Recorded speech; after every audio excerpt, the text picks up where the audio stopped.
These two houses of parliament are called as the national parliament, and national parliament has the duty to formulate the laws and to formulate the public policies at the national level. At the state level, the state legislative assembly and the state legislative council that formulate the laws. So the state level legislature is the assembly and council. Likewise, we have legislature at different levels. Legislature at the level of the country, that's called the national legislature. Legislature at the regional level, that's called the state legislature. Legislature at the level of local level. So in today's class, we'll be discussing the role of legislature in the policy formulation. Because formulation of public policies is always in the hands of the legislature. In fact, the executive prepares the executive prepares all the public policies. It proposes the public policy, and the legislature thoroughly discusses all the public policy proposals, and it gives its acceptance to the policy proposals submitted by the executive. So thereby, the legislature plays a very constructive role in the policy formulation. Legislature has three important roles in the policy formulation. The first role is the legislature as a whole discusses the policies in both houses of parliament, and it comes out with the advantages and disadvantages, the costs and benefits of taking a decision on policy formulation. So this is the role of legislature. And the legislators individually, they also study the legislature, the public policy, and they do some homework and gather the study material to get acknowledged, to get acquainted with all the inputs relating to the public policy, and they discuss the matter in the parliament. This is the role of the legislators. And in the parliament, if there is opposition, if the opposition to the policy formulation is very rampant, the government refers the bills to parliamentary committees. So the parliamentary committee clears the bills and it comes out with clear suggestions. On the basis of the suggestions made by the parliamentary committees, the Lok Sabha and Rajya Sabha, the national parliament, accept the policy proposals. Thereby, a policy is formulated. So this is how the policy formulation is a process in which there are three important institutions that participate. One is the legislature, the second one is the executive, and the third one is the judiciary. In the legislature, within the legislature, there are three important stages where policy formulation is to be accepted. The first one is the legislature as a whole discusses the policy proposals submitted by the executive. This is the first step. Secondly, the legislators individually study the pros and cons, the costs and benefits, the advantages and disadvantages, the favors and loopholes of each and every policy decision. And they discuss everything in the House, in the legislature, and express their opinions. This is the second stage. And thirdly, If the legislatures are not satisfied with the policy proposals submitted by the executive, they refer the matter to a parliamentary committee, a committee consisting of a small members of number of members, and that committee thoroughly examines the policy proposals and it comes out with suggestions. On the basis of the suggestions made by the parliamentary committee, the parliament again discusses the matter and formulate the policies.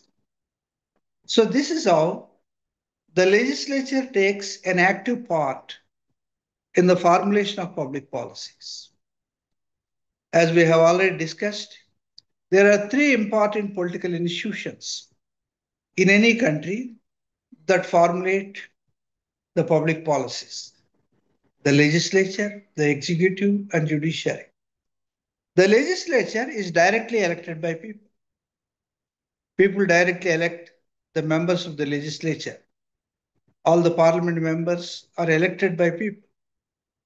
In fact, the people elect the members of the Lok Sabha directly, and members of Rajya Sabha are indirectly elected.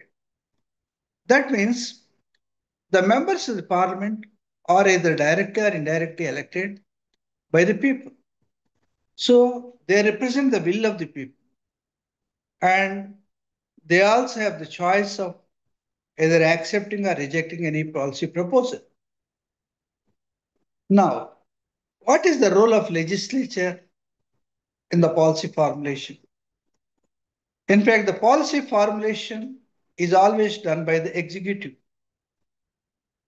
In the case of executive in India, the prime minister and his cabinet is called as the executive, and that executive discusses the matter with regard to policy formulation and any policy. There are so many policies: agriculture policy, industrial policy, education policy, import export policy, foreign policy, tourism policy, any policy for that matter. All the policies are thoroughly discussed in the Indian cabinet, headed by the Prime Minister, and it proposes certain policy formulations.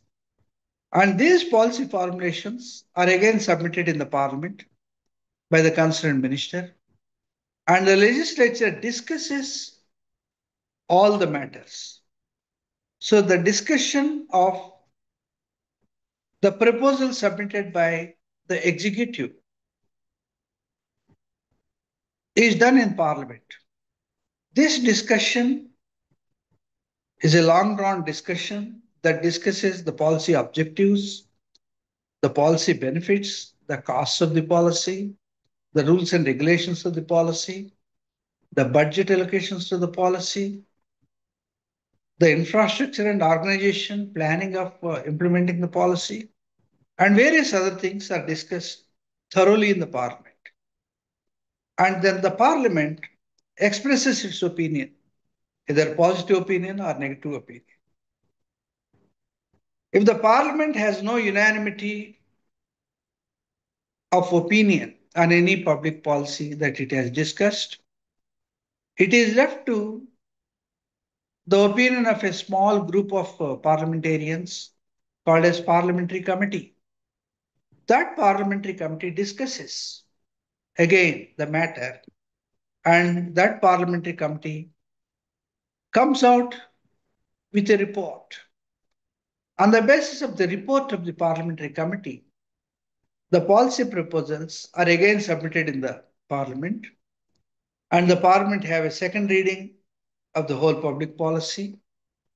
Then the policy has to be accepted. The parliament may reject it or accept it according to the merits of the policy. So this is how public policies undergo three stages of acceptance at the parliament level. The first one is the submission of policy proposals in the parliament by concerned minister in the executive, and discussion of the policy proposals within the parliament. This is the first stage. In the second stage, all the legislatures or the members of the legislature, they are called as the legislators. They thoroughly discuss it. They do some homework. They also discuss everything and they form an opinion on the policy formulation. And thirdly, this is the second stage. And thirdly, if the parliament is not in a position to have a unanimous decision on accepting the policy proposals, it refers the policy proposals to a parliamentary committee. That committee consisting of a small group of members, not exceeding 20, 15 to 20 members. And these 15 to 20 members from almost all major parties in the parliament discuss the matter again and again, and they come out with a report. And that report of the Parliamentary Committee on Public Policy is thoroughly discussed again in the Parliament, and Parliament this time either to accept it or to reject it. So this is the role of Parliament. This is the role of legislature in the policy formulation. As we have already discussed it, Parliament is directly elected by people. Parliament consisting of two houses. For example, in India, we have Lok Sabha and Rajya Sabha, and these two houses discuss the policy proposals. Take, for example, the policy proposals of education policy, national education policy, national agriculture policy, national women empowerment policy, national tourism policy, national river water policy, national exports and imports policy, national external affairs and foreign policy. So this is how the parliament discusses each and every policy. The proposals for discussion, the policy proposals for the discussion are to be submitted to parliament by the concerned minister. The external affairs minister proposes the policy formulations either in the Lok Sabha or in the Rajya Sabha. So this is how the policy formulations in the form of a proposal are to be submitted by the executive, a member of the executive in the parliament. And the parliament thoroughly discusses all the policy proposals and it forms an opinion on the public policy formulation. This is the first stage. Secondly, all the legislators individually, the members of Lok Sabha and members of Rajya Sabha. In the case of India, there are 545 members of Lok Sabha, 250 members of Rajya Sabha. All the members attend the parliament and they do homework on each and every public policy formulation and they express their opinion on the policy proposals submitted by the executive. Members may accept the proposals, members may reject the proposals, members may even seek a second reading and a second examination of the proposals. Likewise, if there is no unanimity in the opinion of the members on any policy formulation, that policy proposals are referred to a parliamentary committee. The Speaker of the House constitutes a parliamentary committee consisting of 15 to 20 members, and that committee looks into the policy proposals, and the committee is entrusted with the job of submitting a report on the policy formulation. The policy is thoroughly examined by the committee, the parliamentary committee, and members of the parliamentary committee examines all the proposals. And after thorough discussion, they come out with a policy report. So that's called a policy formulation report. Based on the policy formulation report submitted by the parliamentary committee, The Parliament again discusses the proposals for the public policy. This time, it has to either accept it or reject it, the proposals. This is how the public policy formulation is initiated by the executive and thoroughly discussed by the legislature. This is the first stage. This is the first stage of policy formulation. And legislature is the first political institution in any government. As I have already told you, there are three important political institutions in any government of in any country: legislature, executive, and judiciary. The legislature, which is directly elected by people, discusses all the policy proposals. It discusses all the policy formulations and it forms an opinion whether to accept the proposals or to reject the proposals. And ultimately, a parliamentary committee is constituted and the committee recommends either acceptance or rejection of the proposals. Based on the report of the committee, the parliament again discusses the matter and comes out with a policy formulation. So, policy formulation, public policy formulation, is done by the parliament, the legislature. There are three important stages. First of all, the parliament discusses the policy proposals submitted by a minister in the parliament. This is the first stage. Secondly, each and every member of the legislature thoroughly discusses all the policy proposals. This is the second important step. And thirdly, if there is no unanimity among the members of the legislature on the policy formulation, that proposal on policy formulation is referred to a parliamentary committee for a suggestion.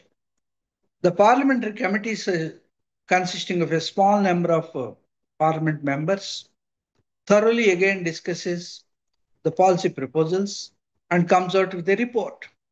Based on the parliamentary committee's report, the parliament again discusses the matter and suggests the parliament either to accept it or reject it. Based on this, the parliament approves the policy formulations, generally approves the policy formulation. This is the role of the legislature.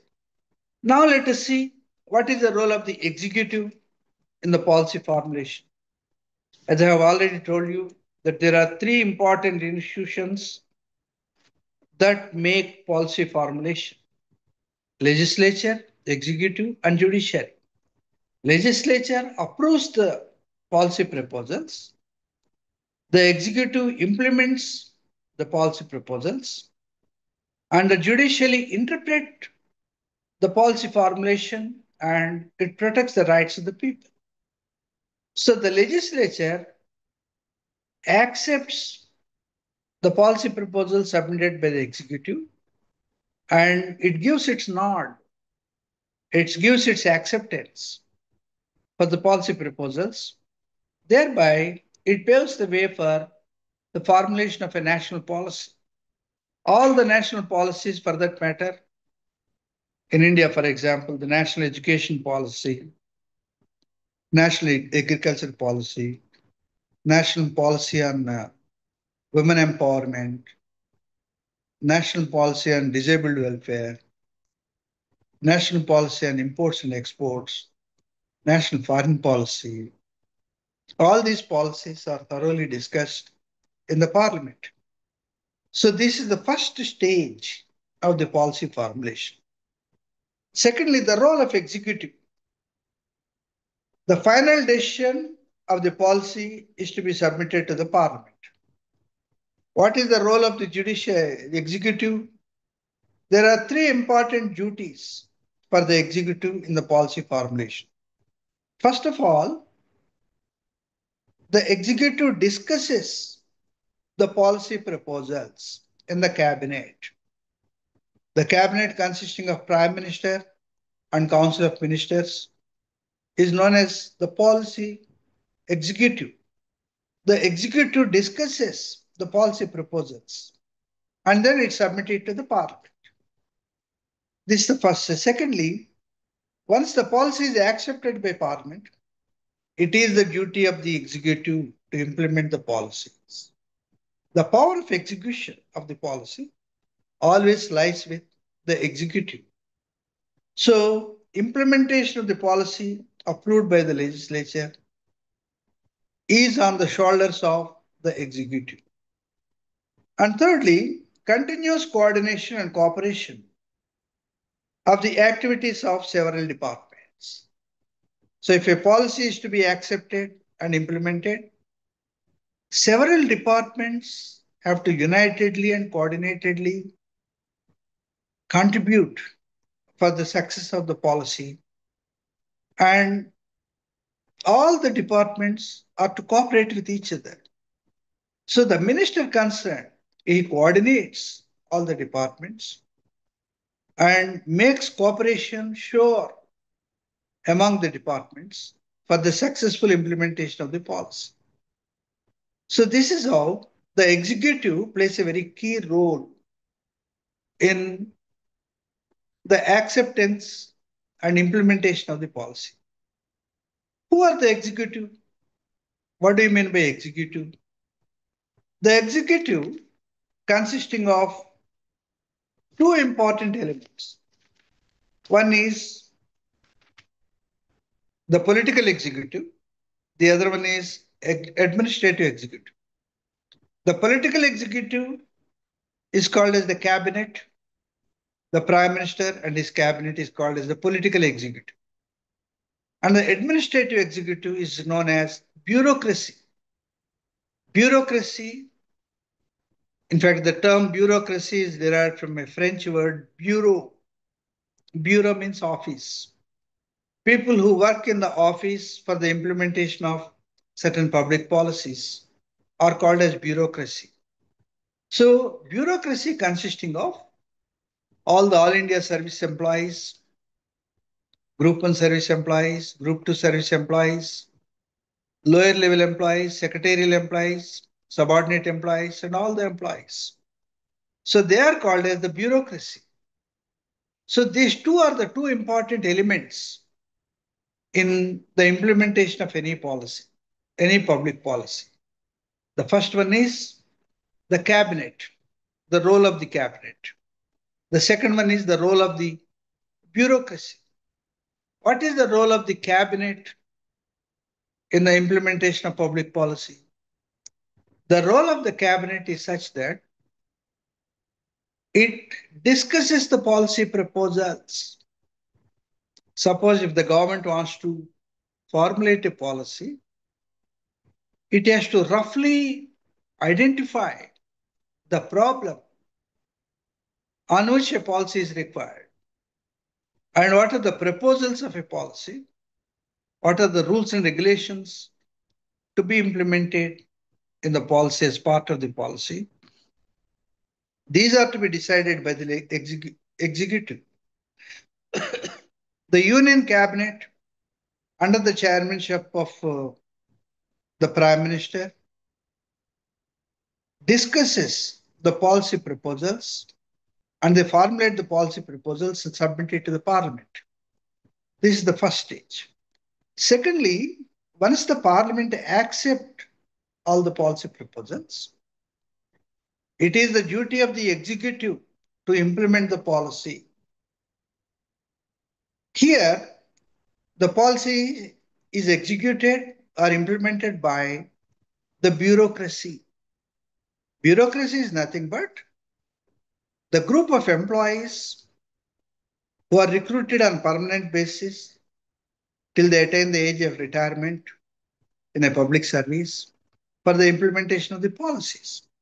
They are called as the permanent employees, and with the help of those permanent employees, which consists of all India service employees, IAS officers, IPS officers, and other officials, Group 1 officers, Group A officials, Group B officials, secretarial officials, office subordinates, all these are called as bureaucracy. And bureaucracy implement the policies. So these two wings consisting of the executive. Within the executive, there is political executive and administrative executive. Political executive is Prime Minister and his cabinet. Is called as political executive. They are called political executive because they are enjoying the office on the basis of tenure. Once the tenure is ended, they may have to seek re-election. So this is how the political executive is elected by people for a brief period of 3 years or 5 years. In countries like America, it is 4 years. In countries like India, it is 5 years.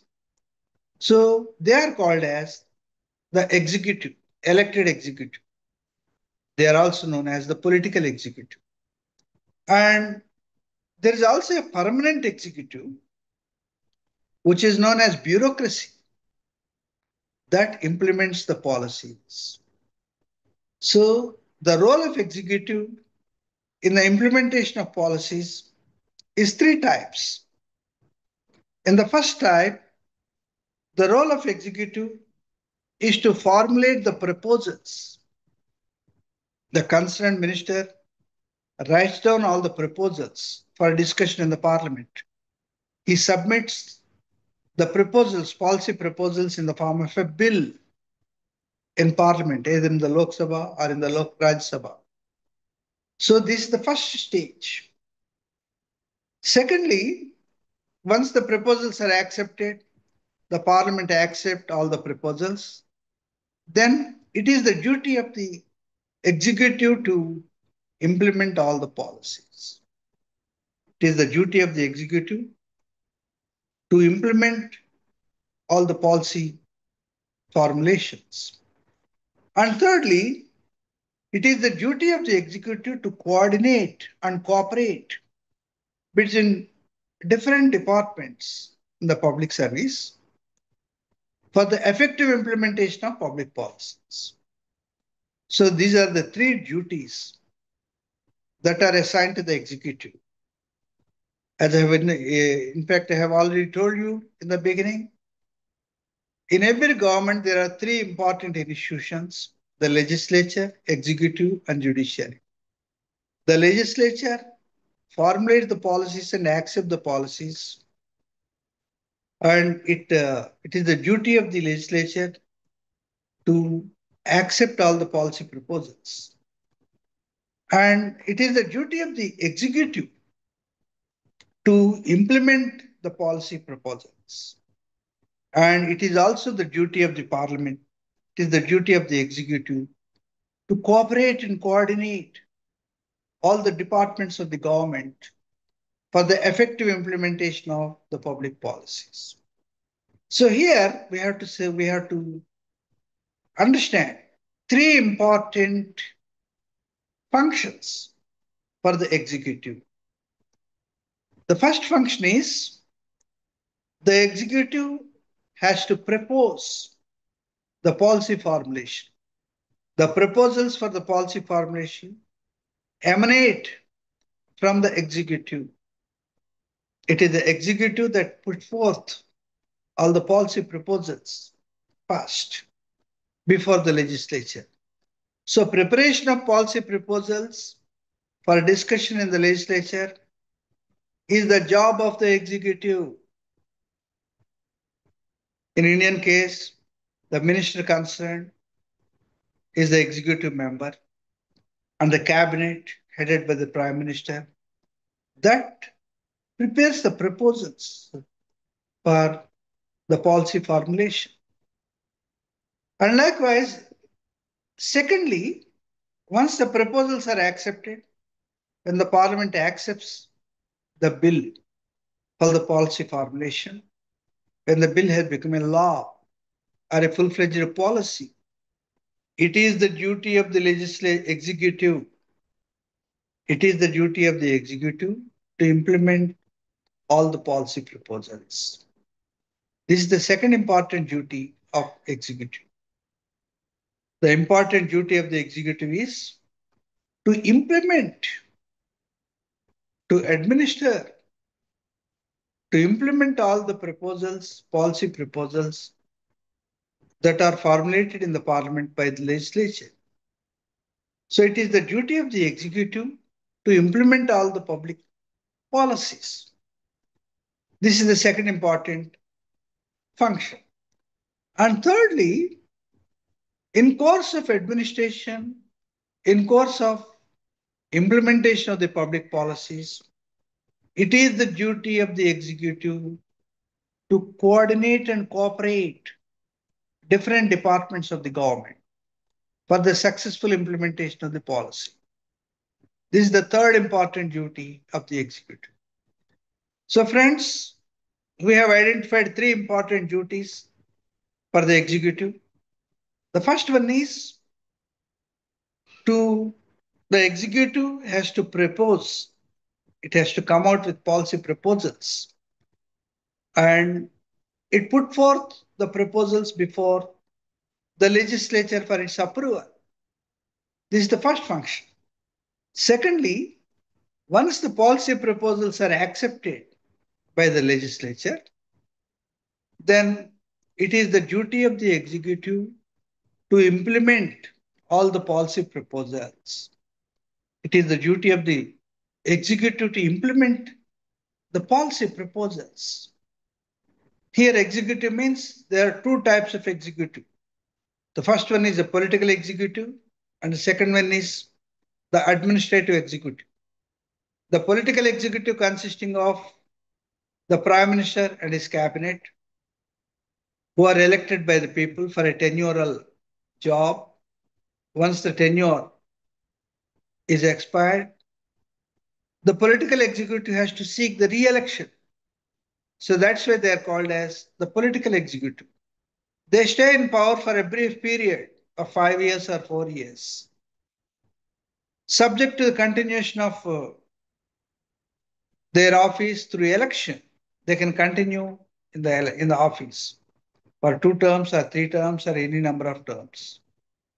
So it is the duty of the executive to implement the policies passed by and accepted by the legislature. This is the second important thing. Thirdly, it is also the duty of the executive to cooperate and coordinate all the departments of the government for the success of the public policy. Suppose there is a policy on national policy on education. For the success of national policy on education, the government has to coordinate between different departments of education: primary education department, secondary education department, technical education department, higher education department, open and distance learning education department, like adult education department, professional education department. There are different departments within the education department. So all these departments are to be activated for the successful implementation of the public policy. Besides this, the government also requires the services of other departments, such as social welfare department, women welfare department, likewise other departments, for the successful completion of implementation of education policy.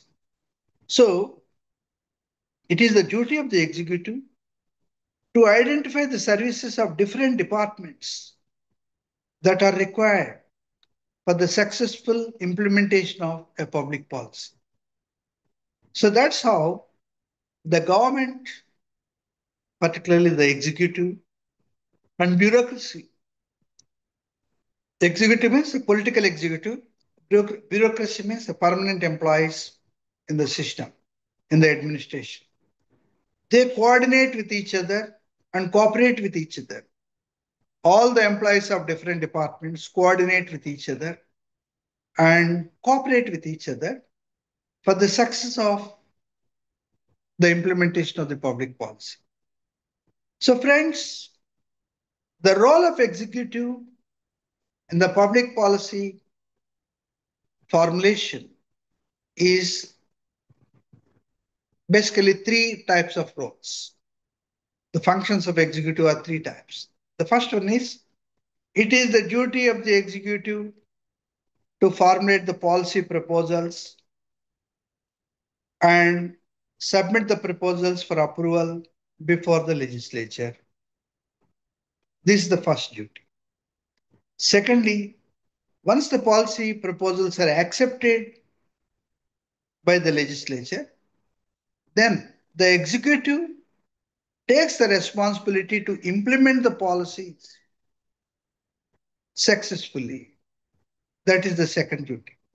Thirdly, in the process of implementation of the policy, public policies, it is the duty of the executive to cooperate and coordinate the different departments concerned for the success of the policy implementation. So these are the three important steps in on the role of executive in the policy implementation and policy formulation. So in the public policy formulation and implementation, let us discuss this one more time.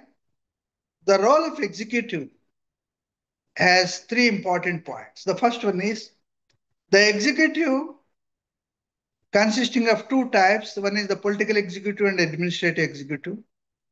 It is the duty of the political executive to formulate the policy proposals and submit it for the discussion and approval of the parliament. This is the first duty. Secondly, once the parliament accept the bills or the proposals, policy proposals, the executive takes it the responsibility to fully implement the policy proposals by the executive. This is the second duty. And thirdly, it is the duty of the executive to cooperate and coordinate with all the departments concerned for the effective implementation of public policy. So these are the three important steps that are there for executive.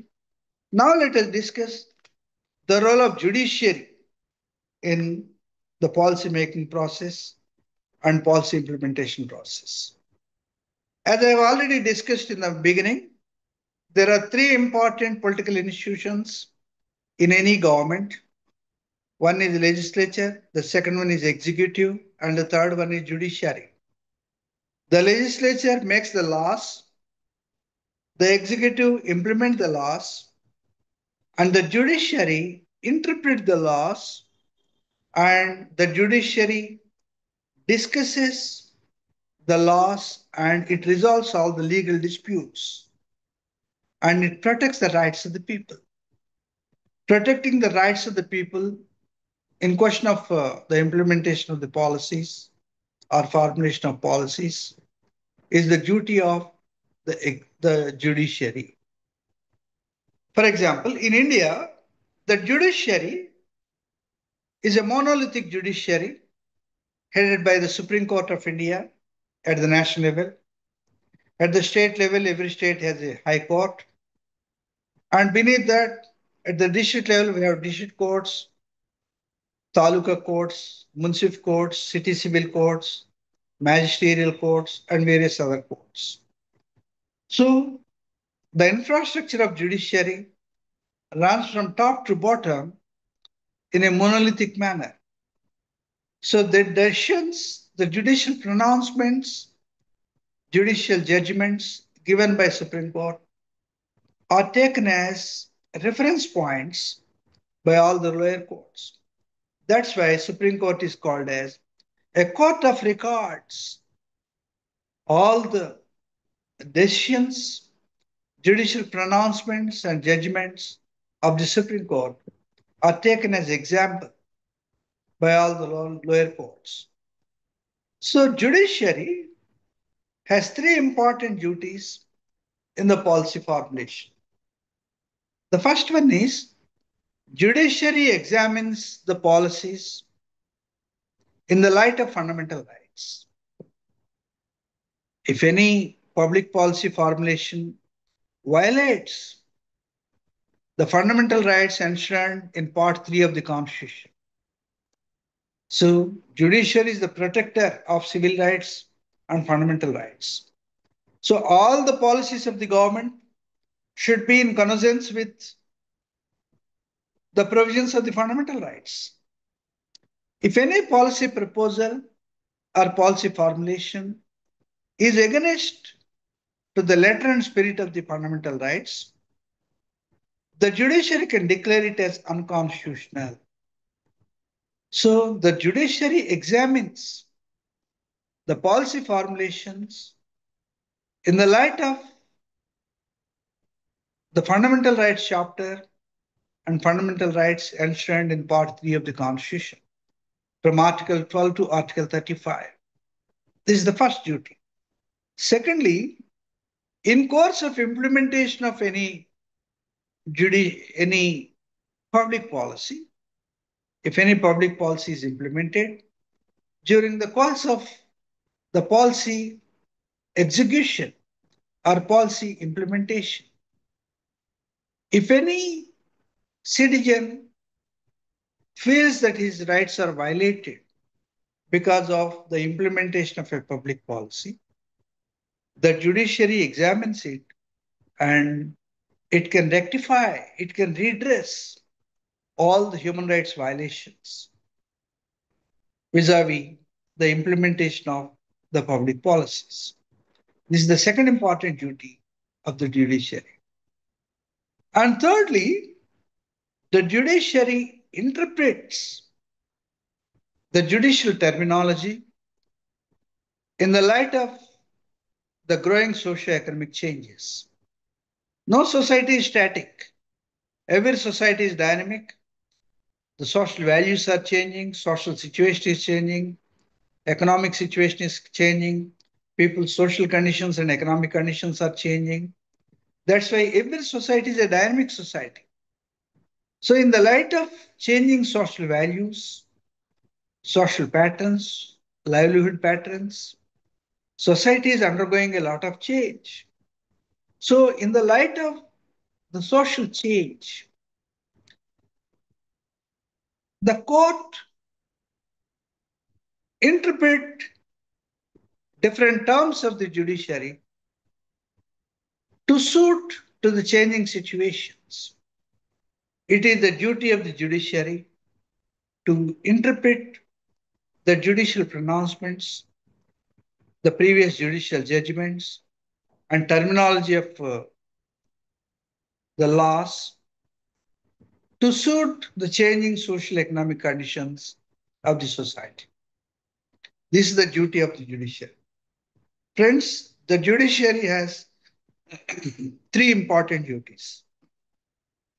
One is the judiciary examines all the public policies in total and it examines the policies in the light of fundamental rights enshrined in Part 3 of the Constitution. If any public policy appears to have violated the fundamental rights of the people, it can declare that policy as unconstitutional. So, protecting the rights of the people is the primary duty of the judiciary. No public policy, no public policy should violate the rights of the people. All the public policies should enhance the rights of the people, but they should not stand as a stumbling block for the implementation of the rights of the people. So rights of the people, particularly the civil rights and fundamental rights, are very important in the light of, in the eyes of judiciary. So it is the duty of the judiciary to examine all the public policies, whether they have violated the fundamental rights or not. And it reviews all the public policies. This is called as the judicial review. The judicial review is the first important function of judiciary.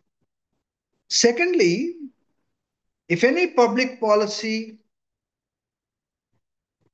is violated is violating the fundamental rights of the people during the course of implementation of the policies, then it can rectify the rights of the people. This is the second important duty of the judiciary. And thirdly, the judiciary interprets and gives new meaning to all the judicial terms and legal terms in the light of changing social conditions and economic conditions of the people. So this is how judiciary stands as a valid institution to validate the fundamental rights of the people in the light of public policies. So public policies are very important. At the same time, people's rights are also very important. The Supreme Court examines that all the fundamental rights of the people are protected. They are not violated by any policy, any public policy. So any violation of public policy or fundamental rights of the people by any public policy, the Supreme Court or the High Court can declare them as null and void. It can declare them as unconstitutional. So this is one of the important factors of judicial functions of judicial. Secondly, in course of implementation of any public policy, may it be agriculture policy or industrial policy or education policy or tourism policy or policy on imports and exports or foreign policy, for that matter, any policy. In the process of implementation of public policy, whether the policy enhances the rights of the people or violates the rights of the people, this is to be examined by the courts. If any policy in the process of implementation violates the rights of the people, then it can declare them as, it can rectify the violations, it can suggest measures for the rectification of violations. It can stop all the violations of fundamental rights of the people. So this is the second important duty of the judiciary. And thirdly, it is the duty of the legislative, executive, and judiciary to interpret all the legal terms and give new meaning to all the judicial terms in terms of the changing social conditions and changing economic conditions of the people. So it is the duty of the judiciary to implement and interpret the public policies so as to protect the rights of the people. So this is how judiciary has an important role. In fact, judiciary is also using its, there are certain judicial instruments. One is the writ issuing power. There are four types of institution. There are three types of instruments, judicial instruments. The first one is writ issuing power. The Supreme Court and High Courts can issue writs. Writs are nothing but orders on the executive. They are called as the writs. Among these writs, the habeas corpus writ, the mandamus writ, the quo warranto writ, the prohibition writ, the certiorari writ. There are the five types of writs that are available in the Indian Constitution. And Article 32 and Article 226 of the Constitution provides this writ issuing power to Supreme Court and High Courts by the Indian Constitution. So the judiciary, it can invoke these powers of Article 32 and Article 226, and it can question the executive whenever the public policy implementation violates the people's rights. Secondly, the judiciary can also asks the public organizations or concerned citizens, sensible citizens, to register public interest litigation, PIL, public interest litigation. Their type of writs, their type of judicial activism, and civil society organizations and concerned citizens. They can file public interest litigation petitions whenever there is a grave injustice in the implementation of any public policy by executive. And thirdly, the courts always gives their verdict, judicial pronouncements, and judgments. But when the executive do not implement the judgments of the Supreme Court or High Court or any judiciary institution, the court has the power to invoke contempt of court against the executive. By invoking the contempt of court, it can also bring the executive into line. So, friends, these are some of the important issues in the public policy formulation. Public policy formulation is a broader process in which all the political institutions like legislature, executive, and judiciary actively participate in it. The legislature consisting of the parliament at the national level, state legislature, assembly, and legislative council at the state level. And in the executive at the national level, the prime minister and his cabinet, the national executive, they're also called as the political executive. And they are assisted by some of the government officials like All India service officials, Group A officials, Group B officials, secretarial staff, and office subordinates, and others. They are called as the bureaucracy. The bureaucracy and political executive implement the public policies. And the judiciary examines the public policies. And if any public policy is violated, if any fundamental rights of the people are violated, either by the formulation of policy or implementation of the policy, the judiciary intervenes and restores the rights of the people. In the course of the judicial powers, the judiciary also can use its powers as instruments. There are three types of judicial instruments. The first one is the courts have the writ issuing power. It can issue writs, habeas corpus, mandamus, quo warranto, certiorari, prohibition. These are the five types of writs that any citizen can invoke and ask the court to issue order. They're called as writ petitions.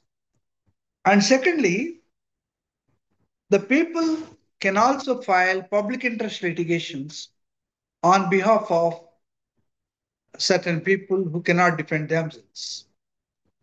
And thirdly, if the court judgments are not implemented properly, contempt of court cases may be filed against officials who are not implementing the public policies, the judgments of the courts. So, this is how the legislature, executive, and judiciary are the three important organs of the government, and they are formulating all the public policies, implementing the public policies, and they are interpreting the public policies in terms of the fundamental rights of the people. So, friends, there are some essay type questions are here. Discuss the role of legislature and executive in public policy. How does the process of legislative decision meaning making is taken up? What is the role of judiciary in policy process? Likewise, there are also short answer questions. Discuss the role of bureaucracy in policy making. How are the judicial instruments used in public policy? What is the role of cabinet in policy making? So all these questions are important. You bestow your efforts, and this lesson is a very easy lesson, and you have to organize the lesson in terms of the political institutions like role of legislature in public policy making, role of executive in policy formulation and policy implementation, and role of judiciary in the policy implementation and interpretation of the policies. So this is how it has to be implemented. Thank you, friends. Thank you very much. This is